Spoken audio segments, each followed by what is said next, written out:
Chapter 50. And my goal today is to get down through verse 11 and then probably finish this up on Wednesday. We'll see how far we get. Verse 1. Now, of course, keep in mind that at this point, Jacob has just died. It says, then Joseph fell on his father's face and wept over him and kissed him. And Joseph commanded his servants, the physicians, to embalm his father. So the physicians embalmed Israel. Now 40 days were required for it, for such is the period required for embalming. And the Egyptians wept for him 70 days. Now, I know this is kind of one of those things that'd be easy to overlook. But you'll notice there in verse 2, Joseph says he commanded his servants, the physicians, to embalm Jacob. Now, why that's significant is in Egyptian practice and due to their religious beliefs, as a rule, the physicians didn't do embalming. They weren't the ones that got involved in that. The priests do that? The pagan priests did it. And what was involved in an Egyptian embalming is, first off, they would disembowel the individual, take all the internal organs out, set them aside, and put them in a container together with, I don't know if it was salt or some kind of chemical they had, but essentially they would dehydrate them and then pack the body in such a way that, and it, as it just said, took 40 days to do this. They essentially mummified you, turned your body into jerky, is what would it amount to. You got dehydrated, and of course, once all the moisture from your body is gone, pretty much the normal process of body decay just stops. As far as we know, and we'll see this about Joseph in the last half of chapter 50, Joseph and Jacob are the only two individuals in all of the Bible that are referred to, at least as far as Israelites, as having been embalmed. Jews did not practice embalming. That wasn't something that they did, and in fact, even modern Jews today, if they are practicing Jews, now I'm not going to say no Jew does this, because there's plenty out there that are secular Jews, but a practicing Jew today does not practice embalming. They, as a rule, if a death occurs early in the day, they'll be buried before the sun goes down, which I'm sure is a real fun for the mortuary service. At most, they will try to get buried by the next day. And that's even a legal requirement in our country because of the fact that they do not allow their bodies to be embalmed, and the law supports them on that. But anyway, we have Jacob and Joseph, the only two mentioned in the Bible. But, as I mentioned, normally the pagan priests were the ones that conducted this, and it was a ceremony.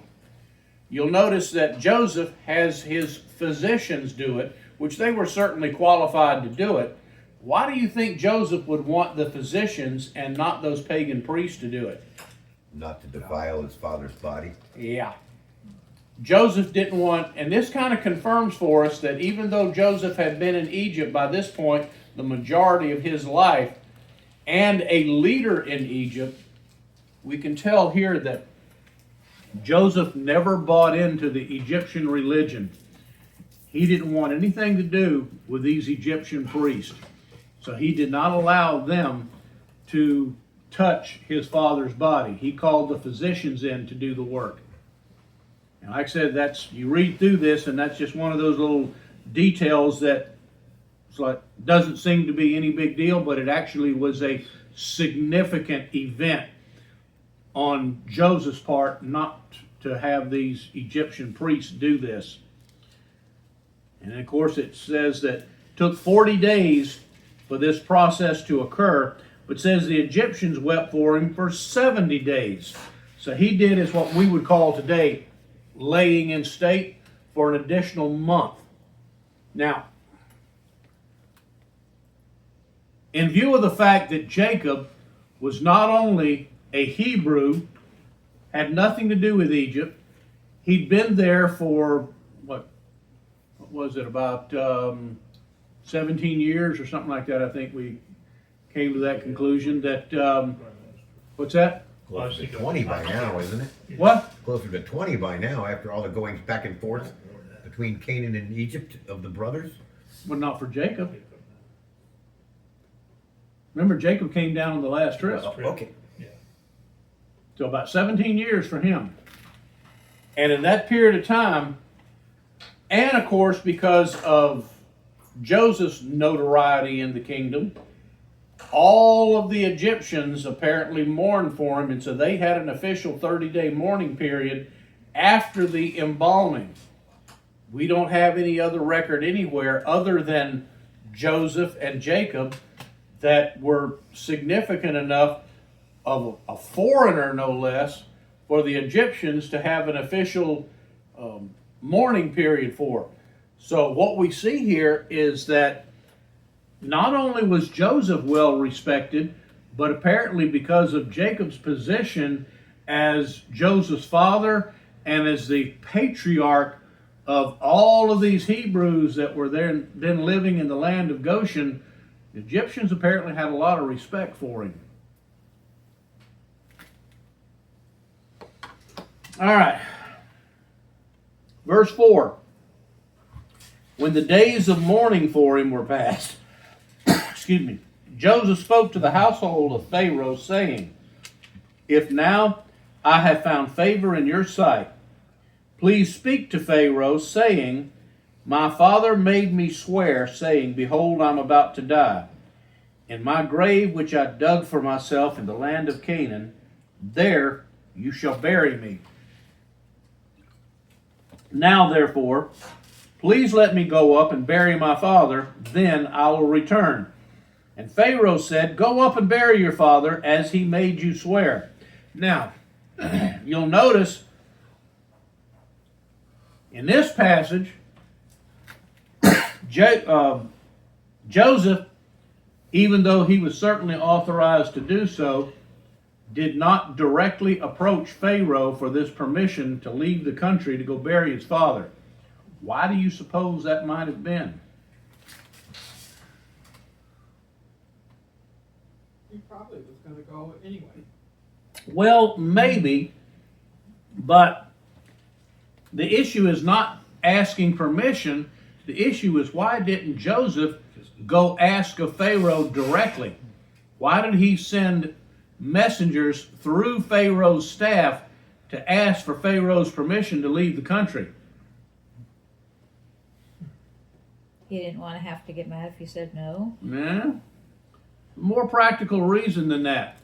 Joseph had been in direct contact with the dead body.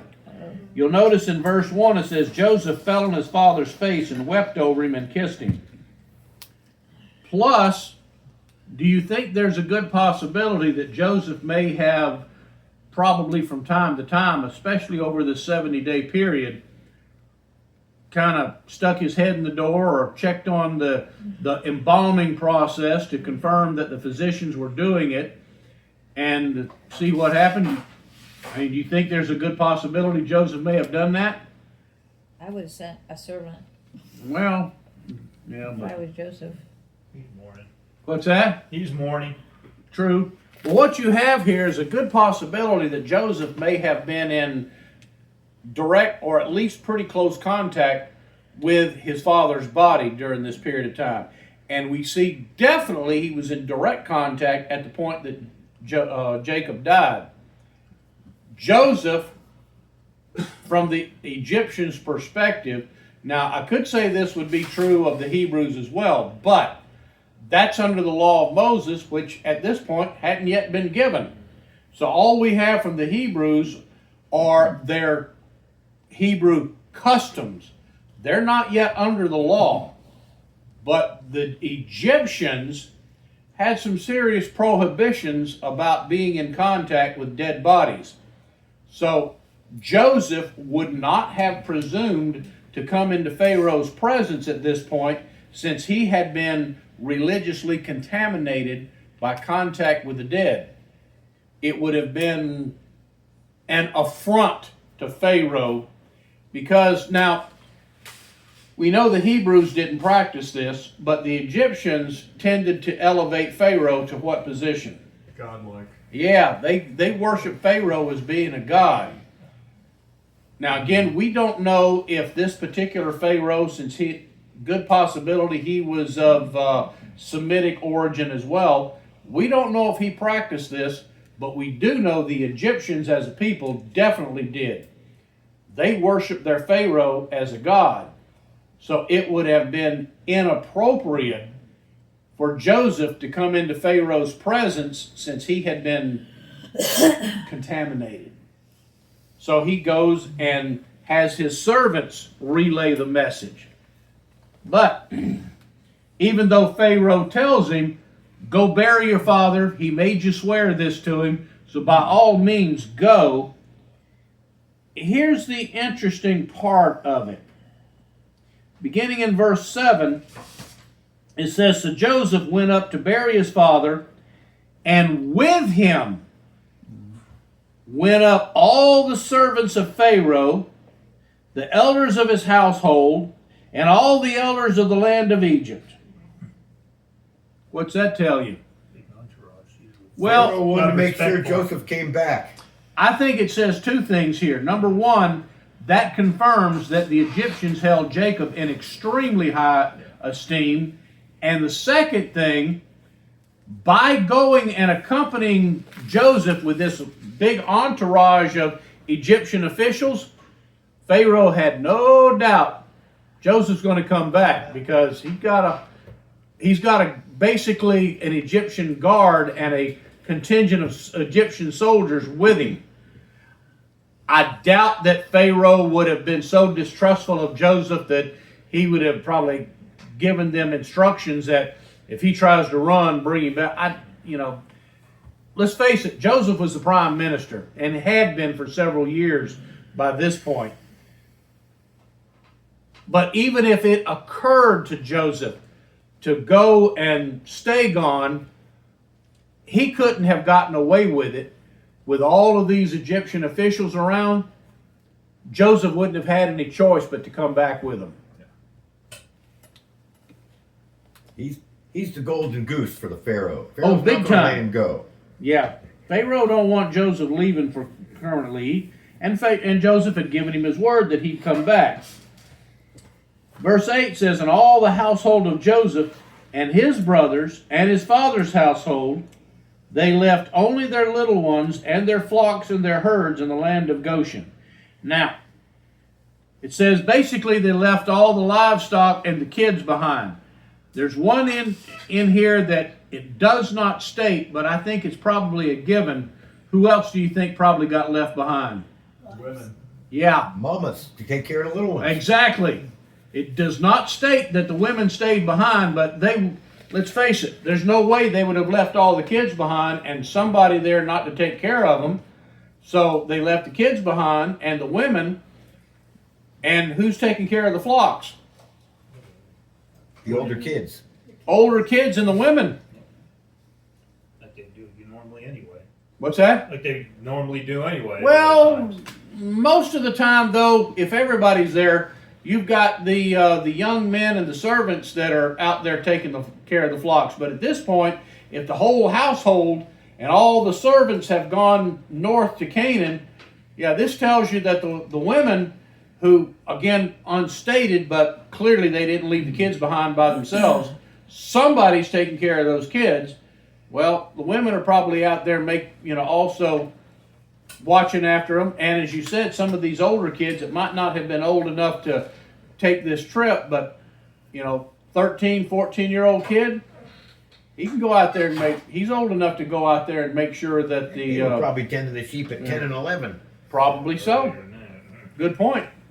Yeah, because anybody, I didn't, but I've known plenty of people that grew up on a farm, Yeah, and a lot of times you got kids as young as 6 or 7 years old out there doing farm chores.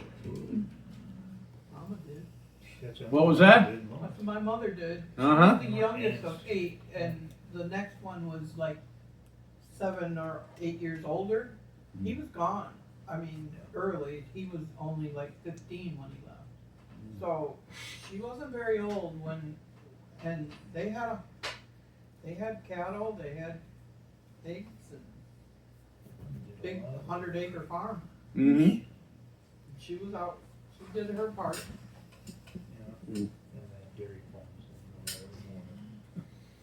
The other thing to keep in mind is it wouldn't have taken a lot of supervision to watch over these cattle for a couple of months, because if they're in the one, and also keep in mind by this point the famine has been over, probably been over for 2 or 3, 4 years by now, and they're in the most fertile area of all of Egypt.